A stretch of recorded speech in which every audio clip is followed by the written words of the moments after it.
Hello किसान भाइयों, मैं हूं आपका मछली वाला भैया उन्मेष टहरिया फिशरीज ग्रेजुएट एंटरप्रेन्योर और आप देख रहे हैं ऑस्कर फिशरीज। किसान भाइयों, आज मैं बात करने वाला हूं कि अगर आप अपने तालाब में एमसी मछली के साथ एक्सोटिक कार्प या फिर आपकी चाइनीज कार्प को एक साथ पालन करना चाहते हैं तो आप उसको कैसे करेंगे।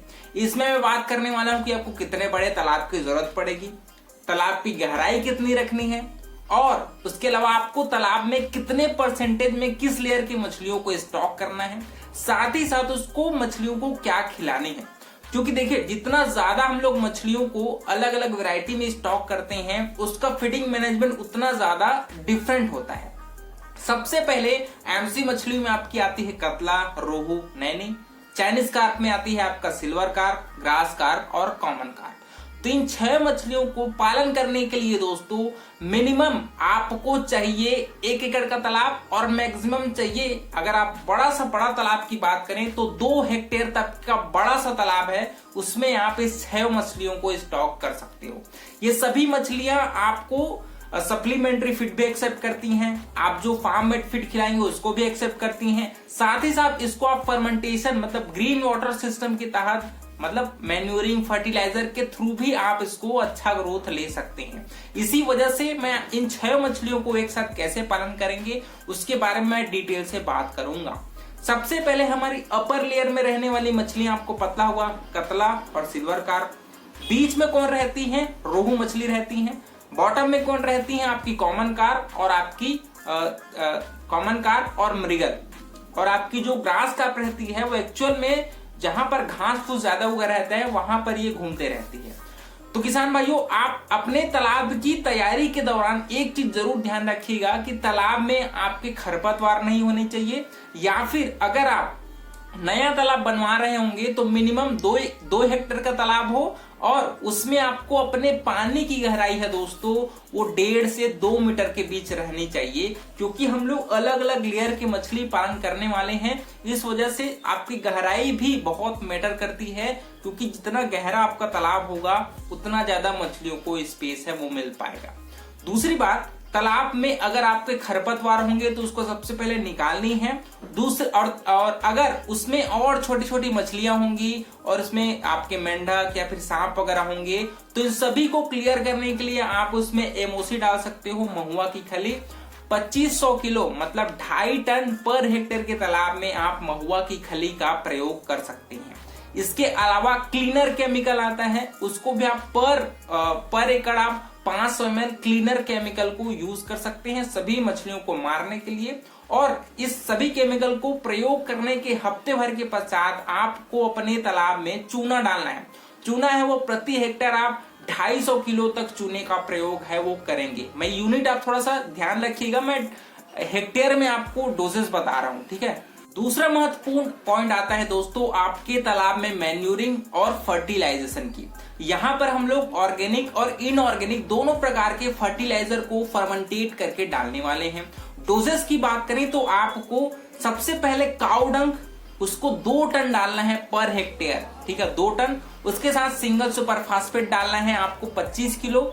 यूरिया डालना है उसमें दोस्तों 45 किलो और साथ ही साथ आप उसमें 5 किलो मोलासेस आपको डालना है और उसमें 1 किलो ईस्ट का जो पाउडर आता है उसको आपको मिक्स करके डालना है। इसको एक गड्ढे में आपको तैयार कर सकते हैं। इन सभी को आपको 2 दिन तक अच्छे से सड़ाना है पानी डाल करके। सड़न होने के पश्चात आपको अपने 1 हेक्टेयर के तालाब में इसको अच्छे से छिड़काई कर देना है, ठीक है। अगर बात करें अगर 1 एकड़ का तालाब होगा तो उसमें आप 1 टन गोबर डालेंगे, उसके साथ 20 किलो सिंगल सुपर फास्फेट और 25 किलो यूरिया का प्रयोग करेंगे और साथ ही साथ 250 ग्राम ईस्ट का जो पाउडर आता है, ठीक है, उसको प्रयोग करेंगे और थोड़ा 2 से 2.5 किलो उसमें मोलासिस का जो केमिकल आता है उसको आपको प्रयोग करना है। इसका मेन काम होता है आपके तालाब में फर्मेंटेशन करना और तालाब में नेचुरल प्राकृतिक भोजन का निर्माण करना। क्योंकि आपके एमसी या फिर चाइनीज कार्प मछलियां फिल्टर फीडर होती हैं, वो प्लैंकटन को छान करके खाती हैं और जब उसको अपन सप्लीमेंट्री फीड अगर कमी पड़ जाती है तो वो प्राकृतिक भोजन में भी तैयार हो जाता है, ठीक है। अब दूसरा महत्वपूर्ण पॉइंट आता है आपका तालाब में कितने बच्चे छोड़ने चाहिए, क्योंकि आपकी स्टॉकिंग डेंसिटी है वो आपकी मछली पालन में बहुत महत्वपूर्ण रोल प्ले करती है। क्योंकि जैसे ही आप तालाब में डालते हो आपके अलग अलग जोन में जो मछलियां रहती है वो अपने हिसाब से फीड करती हैं। तो मैं आपके लिए लिख के लाया हूं कितने अपर लेयर में कितने डालने हैं, लोअर लेयर में कितने डालने हैं और नीचे कितने डालने हैं।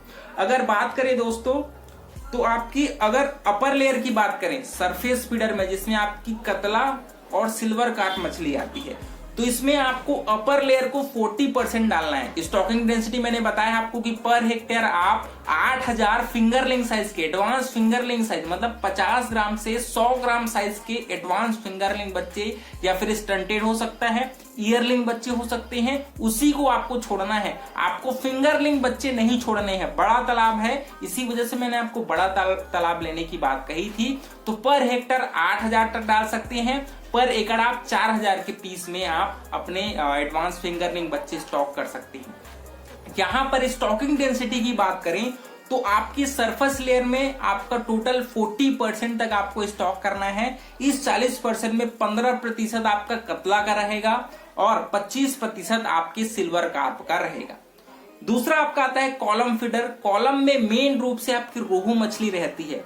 यहाँ पर ग्रास कार्प मछली बोलने के लिए हम लोग कॉलम फीडर बोलते हैं, लेकिन वो जहां पर खरपतवार रहती है दोस्तों, वहां पर आपकी ग्रास कार्प मछली है वो घूमते रहती है। ठीक है, तो यहाँ पर आपकी कॉलम फीडर को 20% डालना है। इस कॉलम फीडर में मैं रोहू की मेनली बात कर रहा हूं, आपको रोहू मछली 20% डालनी है। तीसरा आता है बॉटम फीडर। बॉटम फीडर आपको 30% डालनी है। इस 30% में आपका मृगल मतलब नैनी मछली को 15% और जो कॉमन कार्प मछली है वो 15% डालनी है।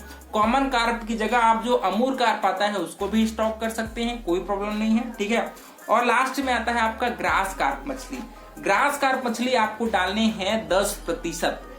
टोटल 8000 में जो मैंने डोजेस बताए हैं, जो मैंने स्टॉकिंग बताए हैं, जितने प्रतिशत में बताए हैं, उतने परसेंटेज में ही आपको अपने तालाब में बच्चे छोड़ने हैं। अपना एक्स्ट्रा दिमाग यहाँ पर नहीं लगाना है। ठीक है, दूसरी बात, आपको अपने मछलियों को छोड़ने के पश्चात एक इंपॉर्टेंट काम है, वो है आपका फीडिंग मैनेजमेंट। यहां पर मैं बहुत इजी तरीके से मैं बताऊंगा कि आपको मछलियों को क्या क्या खिलानी चाहिए। ये 4 ऑप्शंस आपको हमेशा अपने तालाब में रखना है। राइस डस्ट या फिर उसके जगह आप राइस ब्रैन भी यूज कर सकते हैं।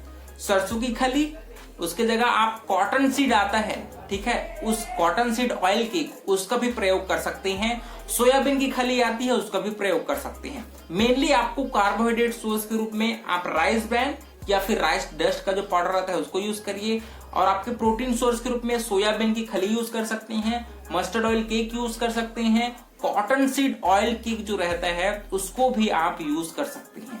तो इन दोनों को आपको दोस्तों स्टार्टिंग के कम से कम स्टार्टिंग में आपको मछलियों को ज्यादा प्रोटीन की जरूरत पड़ती है, तो आपको 75% आपके टोटल फीड जो आप खिलाएंगे उसमें आपकी सरसों की खली डालेंगे और उसमें 25% आप राइस ब्रैन डालेंगे, और थोड़ी मात्रा में आप 1% विटामिन मिनरल मिक्सचर डाल दीजिए। ठीक है, और अगर आप चाहेंगे तो थोड़ी मात्रा में आप उसमें सॉल्ट और आपकी गुड़ का भी प्रयोग कर सकते हो। ठीक है, तो इन सभी को आपको लोंदा बना करके तालाब में डालना है, मतलब पानी में रात भर सोख कर दीजिए, भिगा दीजिए, और सुबह गोल लोंदा बना करके आप तालाब में इसको डालेंगे।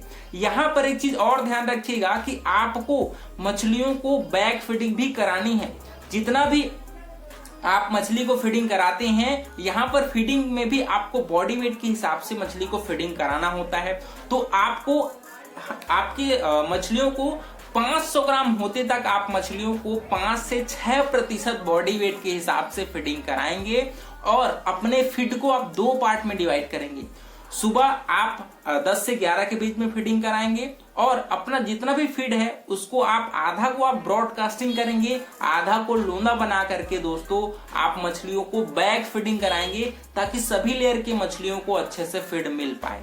दूसरी बात, जब भी आप मछलियों को फीडिंग कराएं तो आप अपने फीडिंग बैग को जरूर चेक करिए कि मछलियां अच्छे से फीड कर रही हैं कि नहीं। इसके अलावा आप अपने फीड को, अगर मछलियां ज्यादा कंज्यूम कर रही हैं तो 10 दिनों में आप पर किलो फीड है वो इंक्रीज कर सकते हो, 1 किलो फीड है वो बढ़ा सकते हो आप अपन 10 दिन के अंतराल में। दूसरी बात, जो आपकी 500 से ऊपर साइज की अगर मछलियां होती है तो आप उसको 3.5% बॉडी वेट के हिसाब से फीडिंग कराएंगे। तो दोस्तों आप मछलियों के रिक्वायरमेंट के हिसाब से फीडिंग कराना है और अपने अलग अलग फीडिंग मेथड्स को आपको अप्लाई करना है ताकि सभी जोन में रहने वाली मछलियों को खाना है वो मिल पाए। इसके अलावा आपकी मछलियां मिनिमम 8 से 10 महीने में तैयार हो जाएंगी और बहुत अच्छा प्रॉफिट आप इस तरीके से कमा पाएंगे। तो किसान भाई, इस प्रकार से मैंने सभी इंपॉर्टेंट चीजों को आपको कवर कर दिया है। इसके अलावा अगर आपके मन में कुछ सवाल होंगे उसको भी कमेंट करिए, आपका मछली वाला भैया आपको हमेशा सही सलाह ही देगा। इसके अलावा अगर अपन से कुछ कांटेक्ट होगा तो इस नंबर पर कॉल करके अपने से बात कर लीजिए। कंसल्टेंसी की भी सर्विस अपन देते हैं, आपको बहुत अच्छा सलाह मैं दूंगा। तो किसान भाइयों, वीडियो को लाइक जरूर करिए। ऑस्कर फिशरीज पर नए हैं तो चैनल को सब्सक्राइब करना बिल्कुल मत भूलिएगा। मिलते हैं अगले वीडियो में, तब तक के लिए बड़ों का सम्मान करिए, छोटों को प्यार करिए और खुद का ढेर सारा ख्याल रखिए। Thank you, thanks for watching.